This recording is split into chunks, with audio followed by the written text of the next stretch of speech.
First, you have some time to look at questions 1 to 4.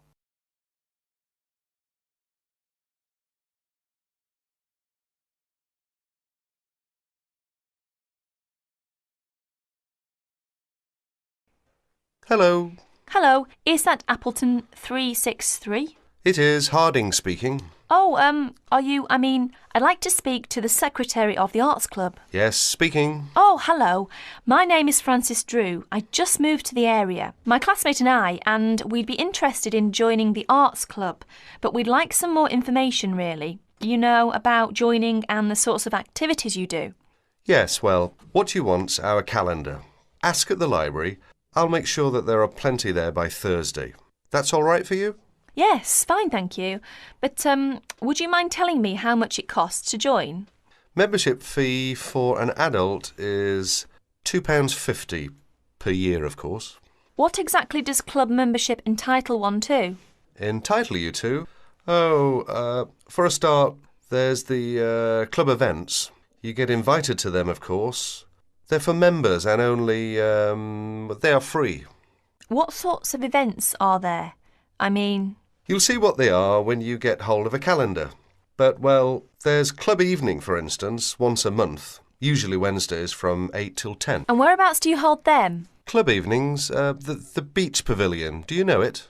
No, I don't think I do. It's not near the seafront, is it? No, up past the tennis courts on Park Avenue. You know where that is. No, I'm afraid I don't. We'd soon find it, though. Quite good. I don't know what your interests are. Music. Got any musical talents? I'm not sure about talents exactly. I like music. We both do. Do either of you sing? Oh, yes. We've both been in choirs. Well, there you are then. The club's got a very fine choir. Very fine. I'm in it myself, as a matter of fact. We have practices every Friday evening. And it's no good just thinking of joining if you can't make the practices.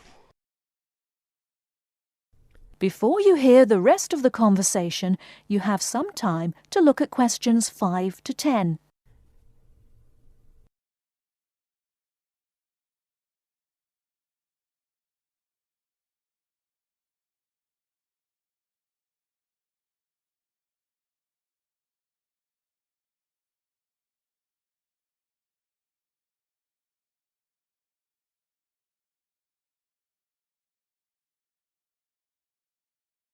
Now listen and answer questions 5 to 10. What's the procedure? If we decide to join the choir or any of the other activities, how do we go about it? You can't get into the choir without an audition. As far as the other sections are concerned, members have to apply through the section's secretary in the first place. Yes, right. And the fee again, I've written it down somewhere. £2.50 each. And where do we send it? To you? No, I'm the secretary. It's the treasurer who deals with that. I'll give you his name if you want to write it down. Yes, please. His name is Hosegood. Hose and then Good. Yes. Initial P, address 3 Clay Hill, Appleton. Right. And it's all right to send a cheque? That's the usual, yes. Payable to Appleton Arts Club. Appleton, Appleton. Oh, and better put your address on the back as you're new. And incidentally, there's a newsletter out 3 times a year, just to keep club members up to date with what's going on. They're sent to everyone. That's good. Just one last thing. Would you mind telling me what the other sections are so that I can tell my classmate and we... The players, that's our act group I've told you. Choir, you know about. There's the gramophone circle, the music workshop, the literary and discussion group. Oh, that one meets in different members' homes. Then there's the studio workshop and, what have I missed out? Oh, yes, the art talks. That's the lot, I think. The Film Society. That's the other one. Got them all. Ah, yes, just about. Thank you very much. You've been very helpful. Not at all. Pleased to assist. And look forward to meeting you and your classmate at the club. Yes, thank you. Goodbye then. That is the end of part 1. You now have half a minute to check your answers.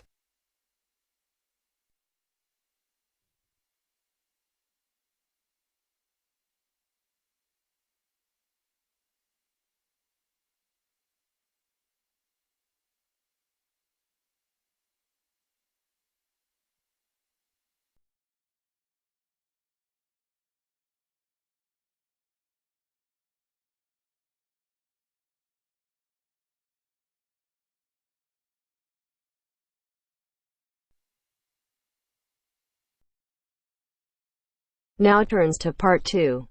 Part 2. You are going to hear a talk given by Madeline. She is going to introduce the recreational facilities on campus and in town. First, you have some time to look at questions 11 to 16.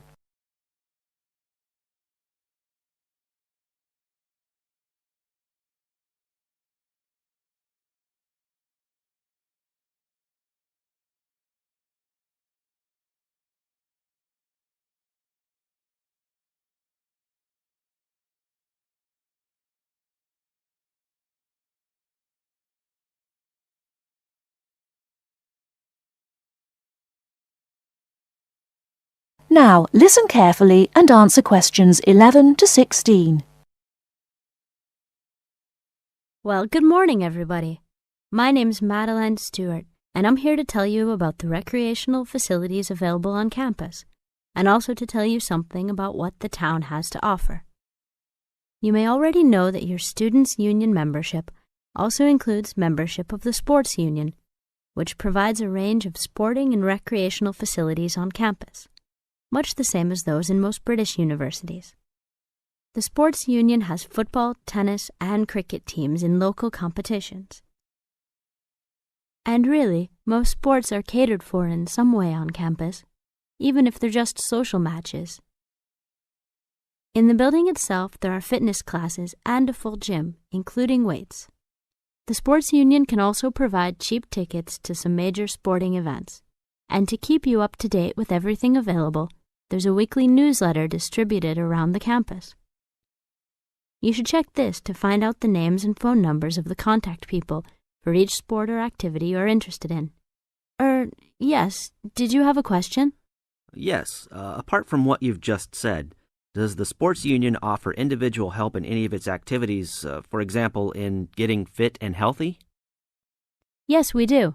The sports union has a fitness assessment clinic every Friday, staffed by the resident sports trainer, who can provide advice on the best program for you and refer you to various charts. I'm sure you all realize that for any medical assessment or health problem, you should go to the University Medical Service. The sports trainer can also advise you on a suitable training program using the weights. And now on to Ashbury.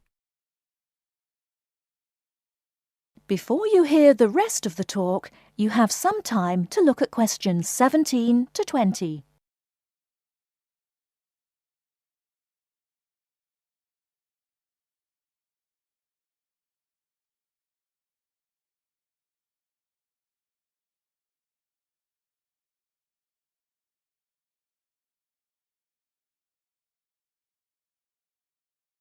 Now listen and answer questions 17 to 20.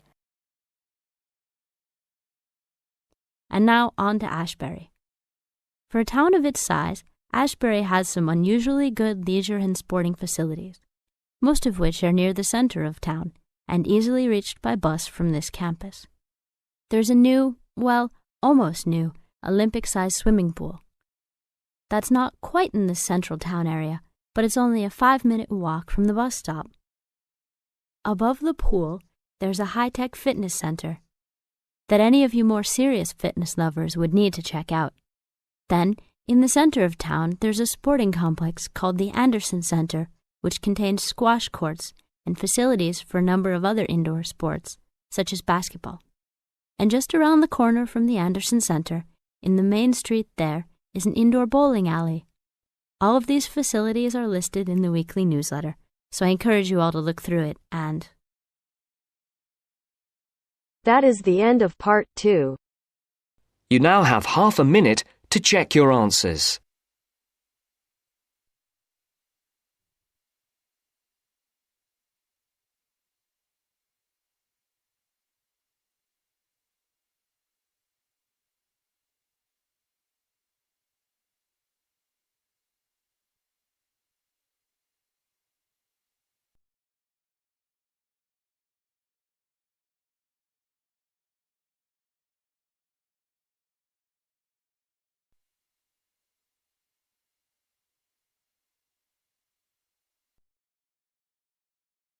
Now turns to Part 3. Part 3. You will hear a discussion among 3 students who are organising an international film festival at their college. First, you have some time to look at questions 21 to 24.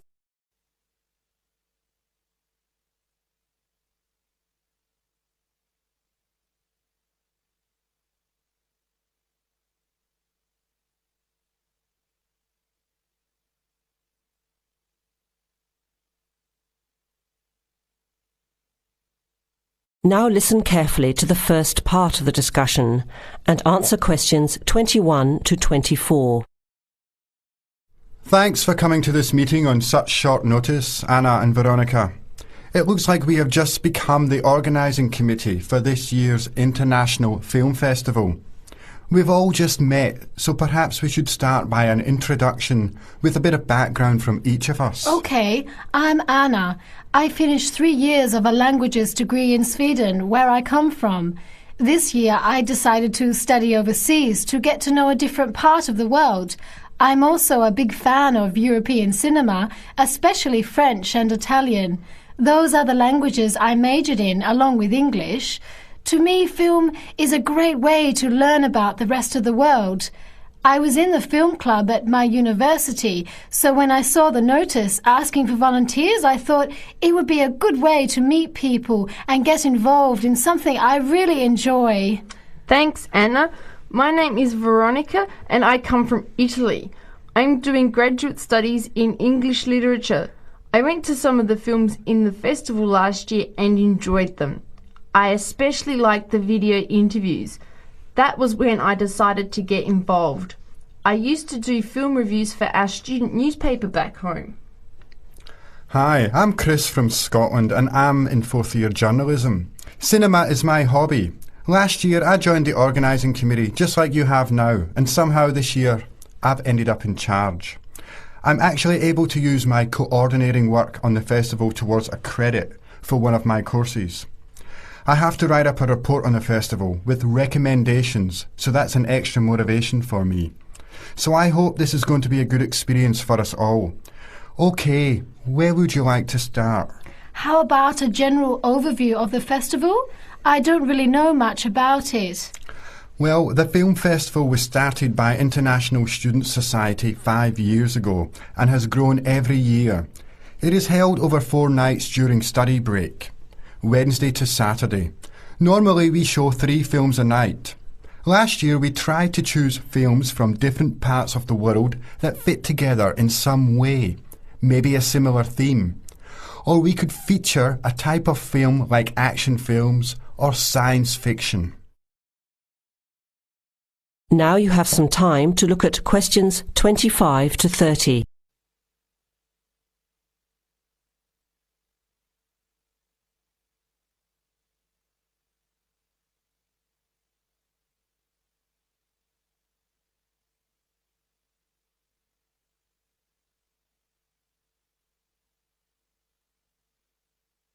Now listen to the rest of the discussion and answer questions 25 to 30. Who picks the films? It's up to us on the committee to decide. You mean we get to pick all the films ourselves? What a hard decision. There are so many to choose from. Well, that's the fun part. We have this catalogue of independent distributors. The films are listed by language and have a short summary.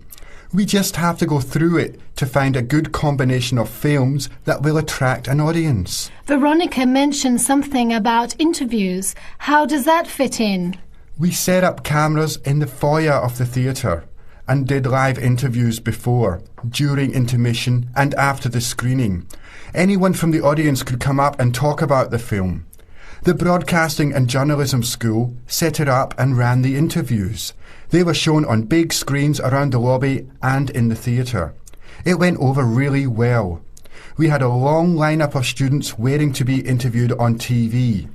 Everybody wanted their minute of fame. Great idea. Yeah, it worked really well.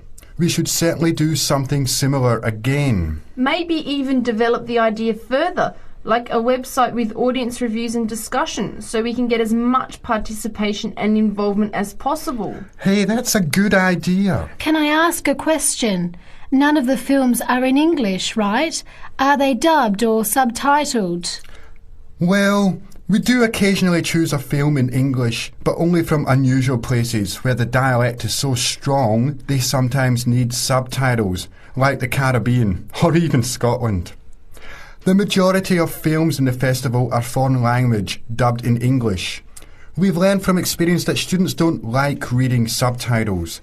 Maybe they read too much already. Whatever the reason, the subtitled films get smaller audiences, so we avoid them as much as possible. So how large an audience can we expect, and how much does it cost to get in? It costs $5 per film, or a $20 pass for the whole event. All 12 films for the real movie fan. We would have broken even last year, except for a bad storm on the Friday night. We almost had to cancel the whole thing. But overall, we had a good turnout, more than 2,000 people in 4 days. Oh, that's what I was wondering about, the financial part. Where does the funding come from? What kind of budget do we have?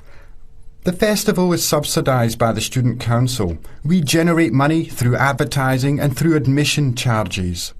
We'll go over the budget in details a little later, but we've got lots of work to do in the meantime. I guess we have to start pretty soon. Well, I think by the 1st of March at the latest. We need to select all the films. Then we have to find some advertisers to sponsor the event. That shouldn't be too hard. We'll just start with last year's list. Our deadline for that should be the middle of March. By the end of March, we need to design the programme. Then we can get posters made up and distributed in April. Like you said, we need some clever promotion, something to generate interest and get people talking. We have 4 months to get ready. It should be enough time. OK, where do we start? Let's start by talking about films, since that is the best part, and see what we come up with. What was the best film you saw last year?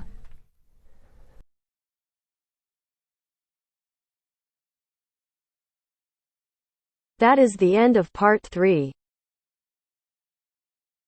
You now have half a minute to check your answers.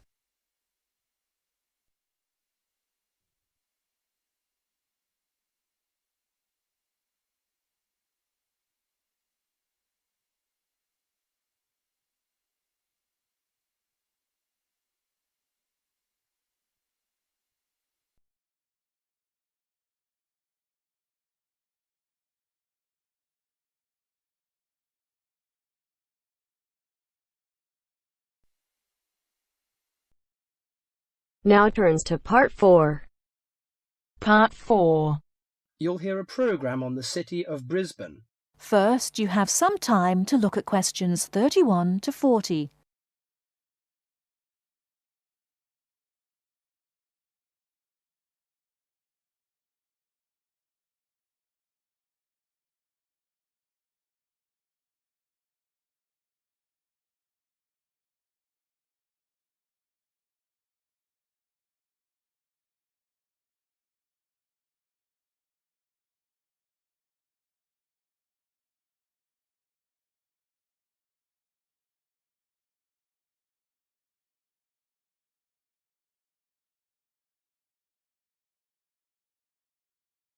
Now listen carefully and answer questions 31 to 40. Today in our Around the World programme, Mr. White is going to recommend a charming city to you, Brisbane. Good morning, ladies and gentlemen. Have you ever been to Brisbane? Well, if you are looking for a mild climate, a relaxed atmosphere, and a lot of culture, Brisbane might be the place for you. Its sunny cafes and offshore islands attract surfers and sun lovers, but it is also the arts capital of Queensland, with many museums and art galleries. This thriving artistic setting mixes well with Brisbane's beach town atmosphere. Together, these two qualities make Brisbane a very desirable place to live. No wonder since 1980 over 500,000 Australians have moved here. Brisbane is now Australia's third largest city. English settlers living in Australia established Brisbane in 1842. At that time, more than 100,000 Aboriginal Australians were living in Queensland. As the settlers discovered Queensland's resources, more and more of them moved in. Regretfully, the settlers drove the Aboriginal Australians from their lands. By 1859, Brisbane had grown into a prosperous city. In 1988, the world watched as Brisbane hosted the World Expo. This international fair showcased new technology, but it also showed off the city of Brisbane to the world. Brisbane also hosts a wide range of events year-round. In April, everyone can enjoy a few laughs at the Comedy Festival, and movie lovers will enjoy a film festival that takes place every August. For 2 weeks in September, there is an outdoor festival of the arts. In October, a music festival draws a large crowd. And in January, you can see Brisbane's most bizarre event. You may be surprised to hear that. The annual cockroach races. That's right, people really do train and race cockroaches. Brisbane's nice climate and compact design makes it easy to explore on foot. Follow the golden arrows in the footpath around the city centre. This will lead you on a tour of Brisbane's historical district. From the city centre, take a boat across the Brisbane River to South Bank. This area is popular for its bike paths, beach and weekend market. Hundreds of artists display their wares at this market. It's a great place to pick up some interesting handicrafts. Well, I think what you must be interested in is the unique native animals. Yes, you shouldn't visit Australia without seeing its trademark animals, the koala and kangaroo. The Lone Pine Koala Sanctuary has both. It is located just outside the city centre in beautiful parkland. You can hold one of the park's 130 koalas or feed the kangaroos. Another quiet refuge from the city is Mount Coot-tha, about 8 kilometres from Brisbane. On a clear day, it offers spectacular views of the city. It also has hiking trails and beautiful gardens. Along the Brisbane River, a sunset cruise is also very relaxing. The areas around Brisbane are impressive. A coastal drive south of Brisbane will take you along the Gold Coast. This famous coastline boasts some of Australia's best beaches. Stradbroke Island is another easy day trip from Brisbane. A cliff on the island called Point Lookout offers a great view. From there you can see dolphins swimming below. Brisbane Forest Park, to the north of Brisbane, is a great place for hiking and camping. These great getaways, along with Brisbane's own laid-back charm, make this city an ideal place to visit. That is the end of part 4.